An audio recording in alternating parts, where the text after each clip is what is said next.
Hello welcome to return of the മാൻഹുവാസ് അറ്റ് മാൻവ. ഇവിടെ കാണിക്കുന്നത് നമ്മളെ MC അവിടെ സ്റ്റെപ്പ് ഇരിക്കുകയാണ്. എന്നിട്ട് പുറകോട്ട് തിരിഞ്ഞ് അവരുടെ ഫൈറ്റ് എന്ന് കണ്ടിട്ട് MC പറയുക, അവരെന്താണ് ഇത്ര നേരം ഫൈറ്റ് ചെയ്തോണ്ടിരിക്കുന്നത്? ഞാൻ ചെന്ന് അവനെ വെയിറ്റ് ചെയ്താൽ മതിയായിരുന്നു. ഒടുവിൽ സോംബാഗ്ലി ആണെങ്കിൽ നമ്മുടെ എനിമീനെ തോപ്പിച്ചു. ആ വില്ലനെ ഞാൻ കീഴ്പ്പെടുത്തി. അപ്പം യങ് മാസ്റ്റർ, ഗുഡ് ജോബ്. ഞാൻ സദൈനൈസേജിന്റെ സഹായം ഒരിക്കലും മറക്കില്ല. ഒടുവിൽ തീർന്നു. യങ് മാസ്റ്റർ ഒരു നിമിഷം നമ്മുടെ MC-നെ ശ്രദ്ധിക്കുന്നു. എനിക്ക് ഈ സിറ്റുവേഷൻ എങ്ങനെ ഡിസ്ക്രൈബ് ചെയ്യണമെന്ന് അറിയത്തില്ല. ഒരു വർഷത്തിലേറെയായി ഉണ്ടായിരുന്ന പ്രശ്നം ഇവൻ 2 ദിവസം കൊണ്ട് തീർത്തു. ഇതത്ര ഈസി ആയിരുന്നോ? ഒരിക്കലുമില്ല. ഇതത്ര സിമ്പിൾ ആയിരുന്നെങ്കിൽ ആർക്ക് വേണമെങ്കിലും പെട്ടെന്ന് തന്നെ കണ്ടുപിടിക്കായിരുന്നു. കണ്ടിട്ട് ഒരു എക്സ്പെർട്ട് ഇവന്റെ ഉള്ളിൽ ഹൈഡ് ചെയ്തിരിക്കുന്ന പോലെ തോന്നുന്നു. ഇൻവിസിബിൾ. എന്തുകൊണ്ടാണ് ജനറൽ എന്റെ അച്ഛനെ ടാർഗറ്റ് ചെയ്ത്? നിങ്ങൾക്ക് എന്തെങ്കിലും തോന്നുന്നുണ്ടോ? എനിക്കൊന്നും തോന്നുന്നില്ല. നിങ്ങൾക്ക് അവനെ കണ്ടെത്താൻ സാധിച്ചത് ഇതിനെപ്പറ്റി എന്തോ അറിയാവുന്നതുകൊണ്ടല്ലേ? അല്ല, ഇതൊക്കെ ഒഫീഷ്യലിന്റെ ജോലിയല്ലേ. ഞാൻ ഇവിടെ വന്നത് ഈ പ്രോബ്ലം സോൾവ് ചെയ്യുക, അതിന്റെ റിവാർഡ് മേടിക്കുക. പറഞ്ഞ പോലെ റിവാർഡ് ഉണ്ടല്ലോ അല്ലേ? ഉറപ്പായിട്ടും. പക്ഷേ നീ ഒരു കാര്യം മറന്നു. എന്ത്? നീ ഇതുവരെ ആയിട്ടും ഈ പ്രോബ്ലം സോൾവ് ചെയ്തിട്ടില്ല. ഞാൻ നിന്നോട് കൾപ്രിറ്റിനെ കണ്ടുപിടിക്കാനല്ല പറഞ്ഞേ, എന്റെ അച്ഛന്റെ അസുഖം ക്യൂർ ചെയ്യാനാണ് പറഞ്ഞത്. നിനക്കത് സാധിക്കുമോ? ഒന്ന് ചിരിച്ചോണ്ട്, അത് ഉറപ്പല്ലേ? അങ്ങനെയാണെങ്കിൽ ഞാൻ മൗണ്ട് ഹോസറ്റിനെ ഉറപ്പായിട്ടും സപ്പോർട്ട് ചെയ്യും, ആര് തീർത്താലും. ഇത് കണ്ടിട്ട് MC ഞെട്ടിയിട്ട് പുള്ളിയുടെ കൈ കയറിപ്പിക്കുന്നു. ഇതൊക്കെ കണ്ടിട്ട് നമ്മളെ യങ് മാസ്റ്ററാണ് പറയുക, ഇതത്ര വലിയ കാര്യമൊന്നുമല്ല, ഞാൻ ചെയ്യേണ്ടത് തന്നെയാണ് ചെയ്യുന്നത്. അപ്പൊ നമ്മുടെ MC, നിങ്ങൾ തമാശ പറയുവാണോ?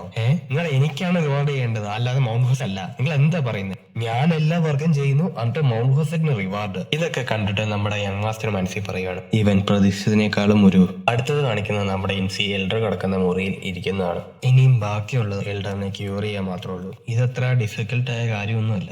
ഇതിനിടയിൽ എനിക്ക് സദേനൈറ്റ് സെറ്റിന്റെ പണി കൊടുക്കാനും പറ്റി. പക്ഷേ ഒരു ചെറിയ പ്രശ്നം മാത്രമുണ്ട്. ഞാൻ അവരുടെ മുന്നിൽ വലിയ ആത്മവിശ്വാസം കാണിച്ചെങ്കിലും എൽഡറിനെ സുഖപ്പെടുത്താൻ കഴിയുമോ എന്ന് എനിക്കറിയില്ല. കാരണം ഇപ്പോഴത്തെ ഞാൻ പ്ലം ബ്ലോസം സോർഡ് സെയിന്റ് അല്ല. ഞാൻ എന്തെങ്കിലും അബദ്ധം വരുത്തിയാൽ അദ്ദേഹം തൽക്ഷണം മരണപ്പെടും. പക്ഷെ ശ്രമിക്കാതെ ആർക്കും ഒന്നും പറയാൻ കഴിയില്ലല്ലോ. ഇത് തെറ്റിയാൽ എന്നെ കുറ്റപ്പെടുത്തരുതേ എൽഡർ. എന്നിട്ട് MC എൽഡറിന്റെ കൈ പിടിക്കുന്നു. എന്നിട്ട് MC ആണെങ്കിൽ എൽഡറിന്റെ ഉള്ളിലെത്തി. ഡിമോണിക്കുമായി അവിടെയാണെങ്കിൽ ഡിമോണിക്കുവോ എല്ലാം ഒരു സർപ്പത്തിന്റെ രൂപം എടുത്ത് വരുന്നു. അദ്ദേഹത്തിന്റെ ഉള്ളിൽ ഇത് നിറഞ്ഞു നിൽക്കുകയാണല്ലോ ഡിമോണിക്കുവേ. ഇത് ഉപയോഗിച്ച ആള് കേമനല്ലെങ്കിലും ഇത് ഡിമോണിക്കുവോ തന്നെ. എനിക്ക് ഉറപ്പില്ല എന്റെ ക്യൂവ ഇതിനു പറക്കാവൂന്ന്. പക്ഷേ പെട്ടെന്ന് ആ ക്യൂവയ്ക്ക് നമ്മുടെ MC-നെ അറ്റാക്ക് ചെയ്യാൻ പോകുന്നു. MC തന്റെ ക്യൂവ ഉപയോഗിച്ച് അതിനെല്ലാം സ്ലാഷ് ചെയ്യുന്നു. അപ്പം നമ്മുടെ എൽഡറിന്റെ ബോഡിയിൽ നിന്ന് പതിയെ ആ റെഡ് കളറൊക്കെ മാഞ്ഞു പോകുന്നു.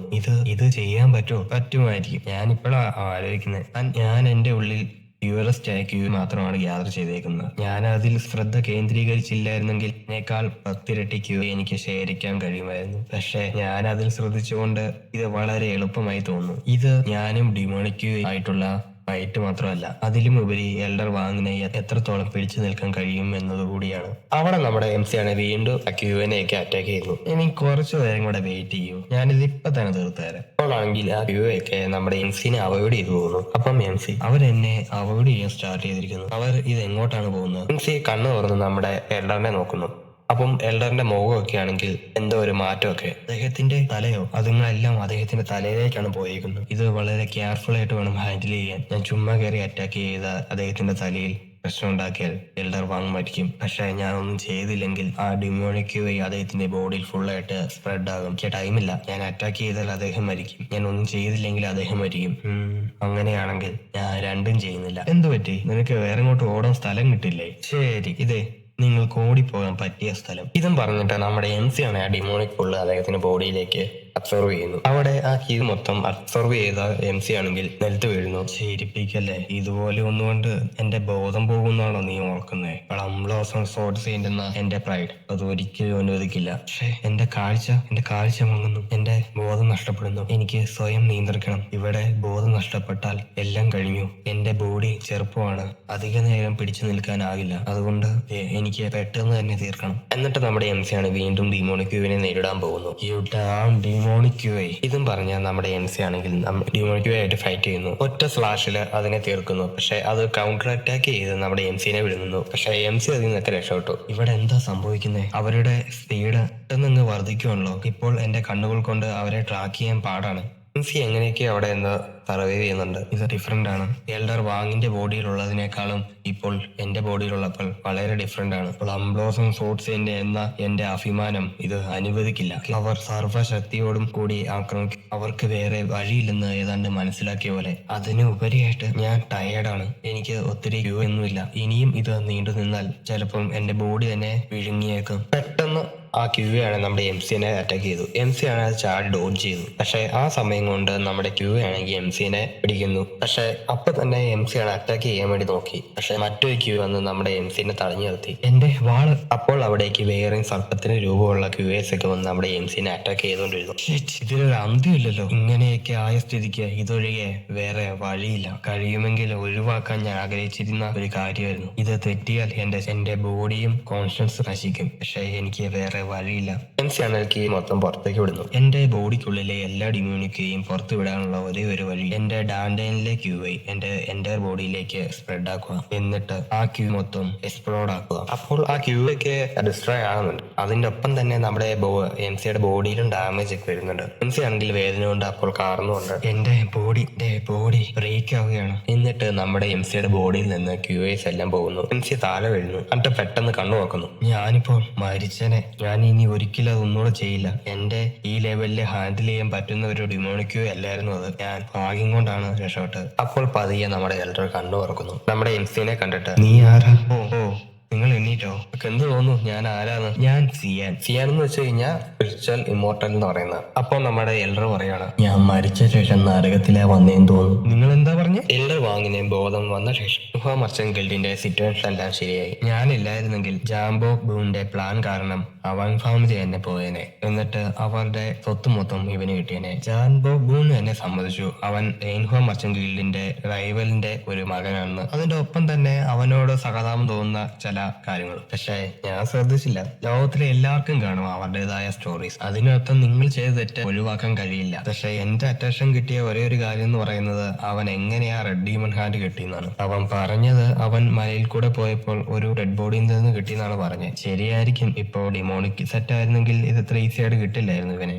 എങ്ങനെയാണെങ്കിലും കൾപ്രിറ്റിനെ പിടിച്ചു. എല്ലർ വാങ്ങിനെ ക്യൂർ ചെയ്യുകയും ചെയ്തു. അതുകൊണ്ട് തന്നെ ഇവരെന്നെ ഒരു VIP പോലെയാണ് ട്രീറ്റ് ചെയ്യുന്നത്. അവിടെ നമ്മുടെ എംസി എല്ലാം ഫുഡ് കഴിക്കുകയാണ്. അപ്പോൾ അങ്ങോട്ടേക്ക്, ഫാദർ നിങ്ങൾ ഇപ്പൊ അങ്ങനെ മനങ്ങൊന്നും ചെയ്യല്ലേ? എനിക്ക് കുഴപ്പമൊന്നുമില്ല. ഇപ്പോൾ ചുമയും അല്ലേ? യെസ്. നിങ്ങൾ ഉണർന്നപ്പോ എന്നെ കണ്ടില്ലായിരുന്നോ? ഞാൻ ഒരുപാട് കഴിച്ചുകൊണ്ട് നിനക്ക് എന്നെ ഇപ്പം തിരിച്ചറിയാൻ പറ്റില്ലായിരിക്കും. അത് സത്യമാണ്. 3 ദിവസം കൊണ്ട് ഇവൻ ഇത്രയും വണ്ണം വെച്ചു. അപ്പോൾ എൽഡർ, ഞാൻ ഇവിടെ വരാൻ കാരണം എനിക്ക് നിന്നോടൊരു റിക്വസ്റ്റ് ഉണ്ട്. ആദ്യം എന്റെ ഈ പ്രണാമം നീ സ്വീകരിക്കണം. അച്ഛാ, യങ് ഡിസിപ്പിൾ, നീ എന്റെ ജീവൻ രക്ഷിച്ചു. ഇതിന് എന്ത് തരണം എന്ന് എനിക്കറിയില്ല.